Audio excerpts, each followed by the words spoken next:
Hi everybody, this is Kevin and welcome back to another manga review.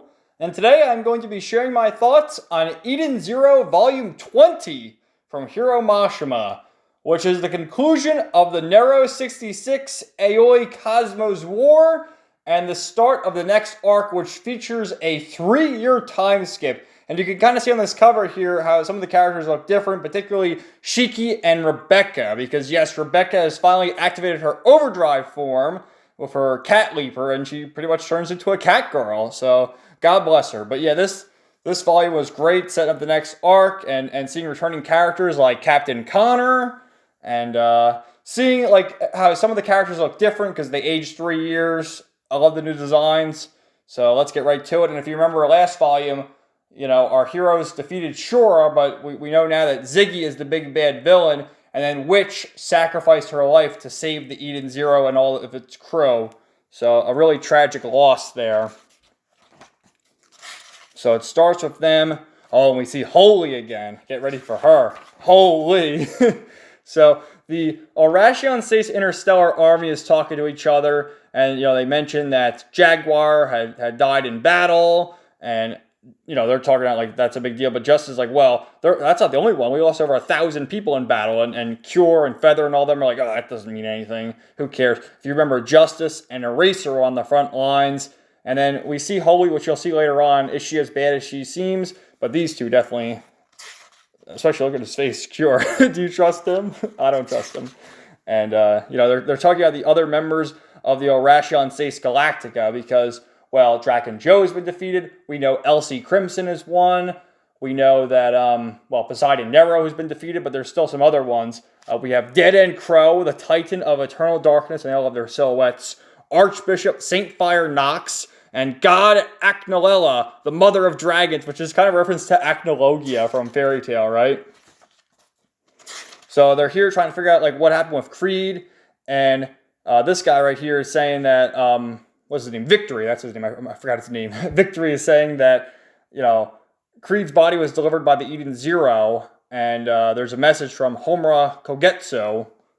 And if we remember, Jesse was the one who killed Creed, and it was sort of a setup to make it look like the Eden Zero did it.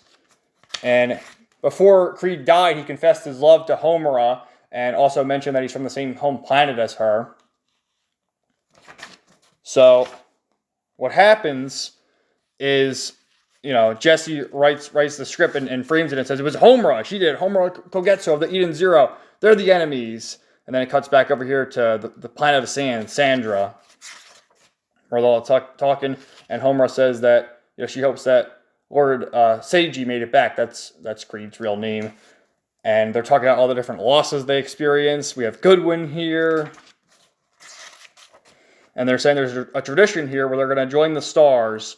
And we light these up. We light these flowers up there and send them to the Sea of Stars. So they all have the ceremony. And to honor those who died in the battle and all the friends that were lost. Because, Witch, Creed, some of Goodwin's crewmates, even Shura. So we have this beautiful scene right here. And a really heartfelt moment. Where Homer's crying, Pino's crying. There's Rebecca of the few shining stars that are left. There's the guy, Ivan So. Laguna starts crying. Because remember, Ijuna was with Shura when they both died. So he's crying.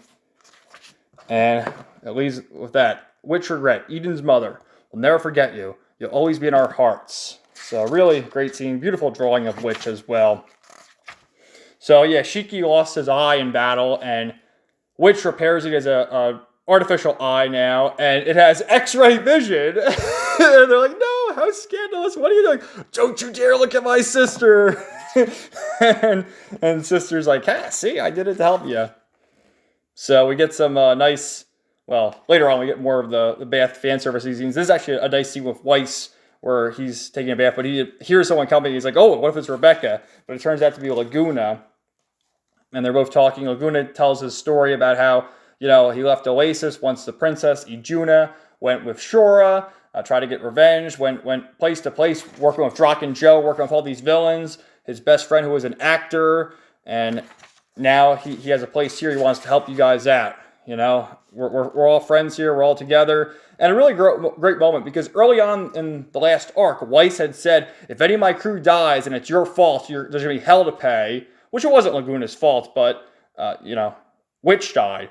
So, but there wasn't hell to pay. They made up and they've become friends now. So I enjoyed that. So, you know, now they're talking about moving forward, and Shiki's remembering a time when he had the scar, and, you know, Grandpa Ziggy said, here's this Band-Aid, right? He's got it on his face, and he rips it off here in defiance, like, screw Ziggy, we're going to take him down, we're going to protect the universe, and shows his scar. Badass moment, man. We're going to get stronger to make sure no one else gets hurt. And everyone's determined faces, and the new crew. So then it cuts to Xiao Mei here, who just narrates what happened, how everyone here's all good with Goodwin, and there's the new mayor or ruler of Foresta, and the bot uprising has stopped, and we move ahead 3 years after the Aoi War. So that's what happens. You see, Pino looks a little bit different outfit on her, and, you know, Shiki's going in, trying to take down, look for Ziggy, going to all these different planets with all the leads they have. And you see how powerful everyone is now. Even Pino is doing some damage. EMP, activate! And we see Hermit has a new hairdo. She's got longer hair and a bit of a different outfit on. Shiki just looks older and more badass. You can see he's more muscular. He's got his scar showing, his ether gear running through him. And these, at first he's fighting the bots that are just mind control, but then he comes across these dudes who are clearly created by Ziggy and villainous bots, so he's going to kill them all. And look at their faces, man. Going up against this whole army here. Gravity Center! Using his abilities. We see 3 years later, whoa, Rebecca's got a little bit bigger, huh? So we got that. And good stuff, good stuff. Weiss is still wearing his hoodie, and Homer hasn't really changed. So there's that. And then over here, you have all them talking. Again, talking to Angel and saying that the Eden Zero beat us to it. And they're going around rescuing all these planets. That's the 17th planet they've saved in the last 3 years. And they're always a step above us. But Justice still isn't convinced they're good guys. They're working with Elsie, so they must be villains. And because of that, Shiki has been designated the Demon King Shiki Granbell, one of the Orations Seis Galactica. The time to fight him is drawing near. And look at this, dude. Look at his well, we've seen that form. This is Overdrive form. But because he lost his eye, he has a mechanical eye. He's got that now. So, good stuff, good stuff. So, now we get Rebecca with her BitChute, her live streaming.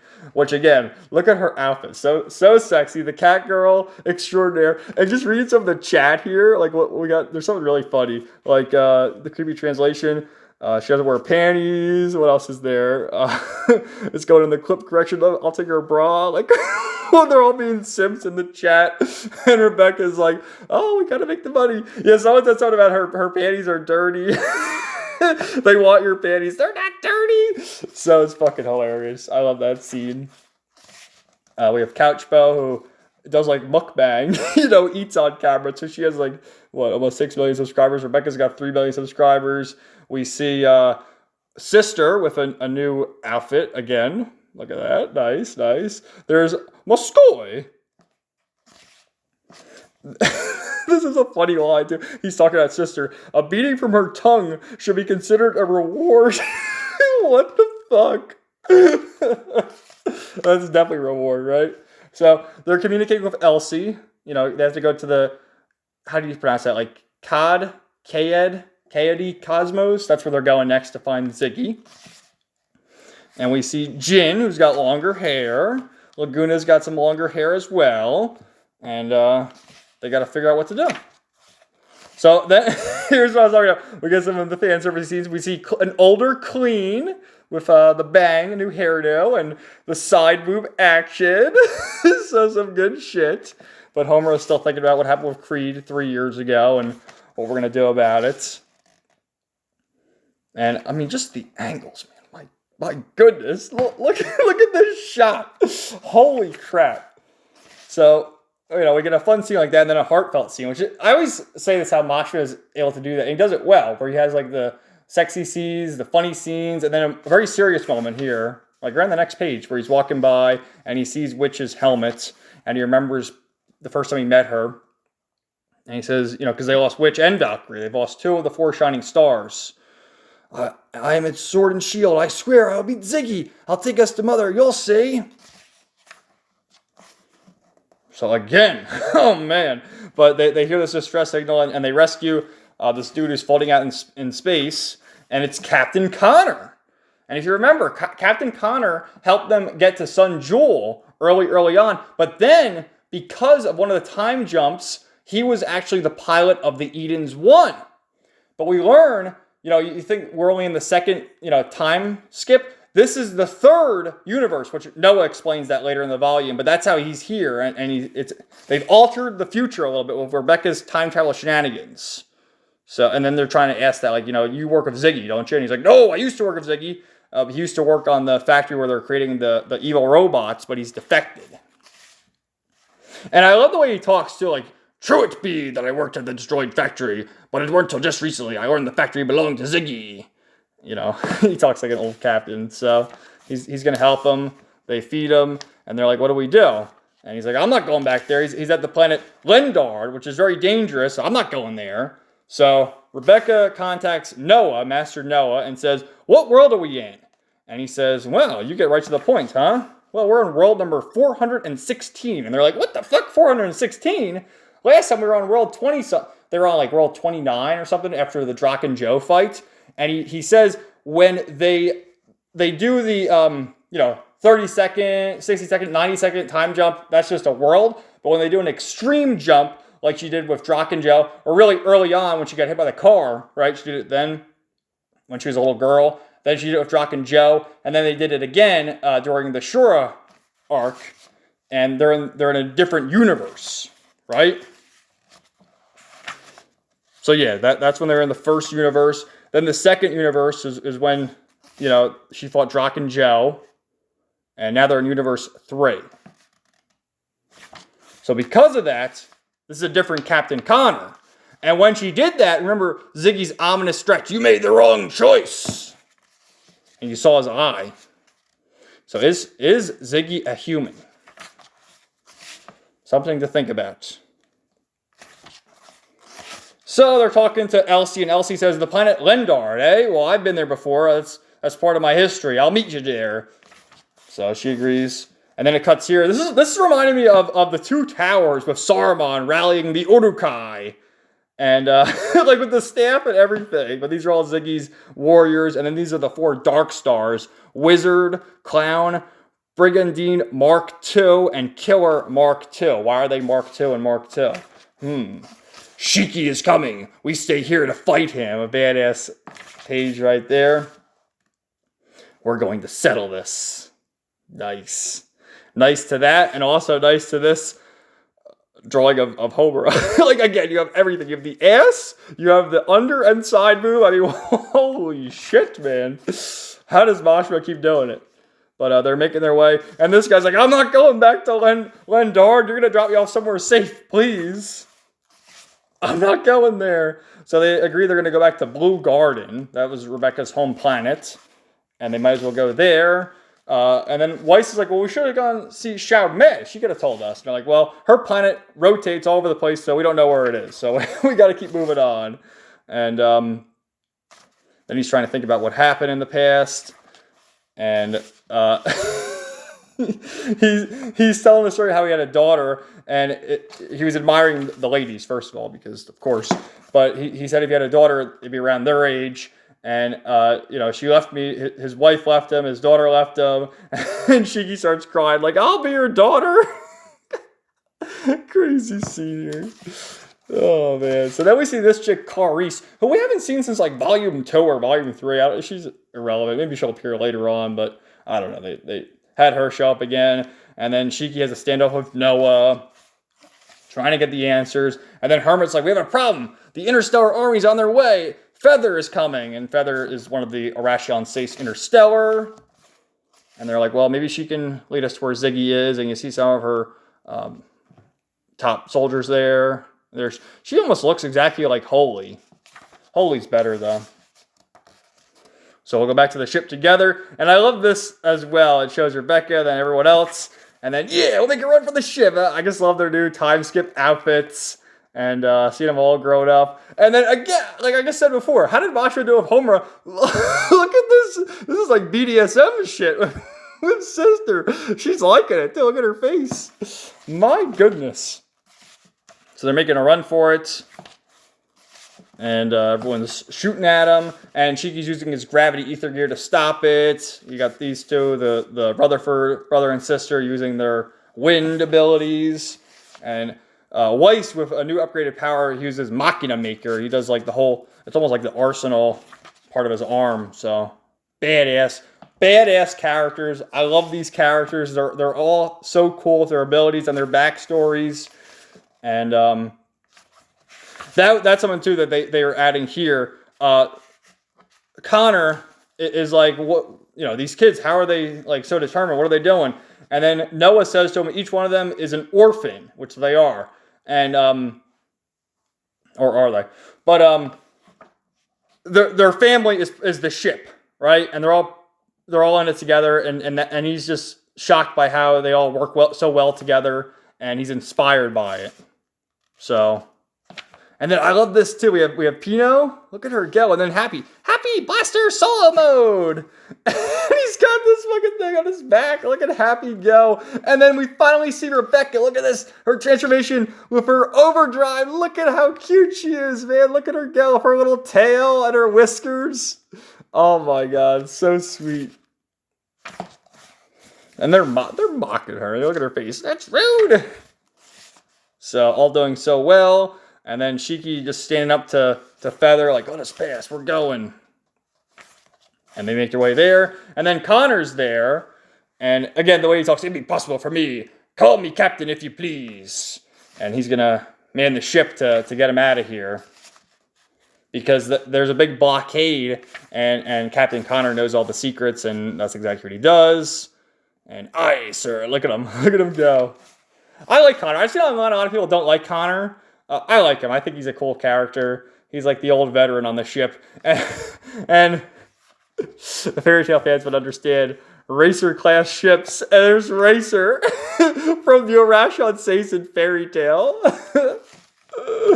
What a nice sly reference there, huh, Mashima? So they're able to break free and save the day.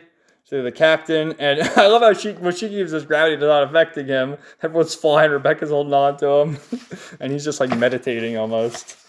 So they make their way out, and then Feather's chasing after him, and they shoot an asteroid, so the asteroid hits her, because that's Shiki's whole thing. You know, they're attacking him, but he doesn't want to kill any of them, because they're trying to do the right thing. They just see the Eden Zero as a threat. I don't know why. Maybe they'll reconcile. Well, it's because of Elsie, their association with Elsie. So they don't want to hurt him. And then as it ends, Holy is communicating with Feather, and Holy. Oh, man. So then it cuts back to Xiao Mei to narrate a little bit, and then she breaks the fourth wall, like, why am I in a swimsuit? Well, why not? I need to relax. And that's because we're getting another beach episode with everyone relaxing before they go to Lendard, and an excuse for the babies to be in their bikinis. And as Rebecca's like just in her bottom there, Connor, a feast for the eyes. Yo, old man, don't go ogling my crewmates. Call me captain if you please. Look at how based he is with his sunglasses on and his tan. He's like, I'm looking at that ass, boy. You better be looking at it too. So then we get this scene. It's the perfect place for breaking in new animals. Like, is Moscow an animal to her, I guess?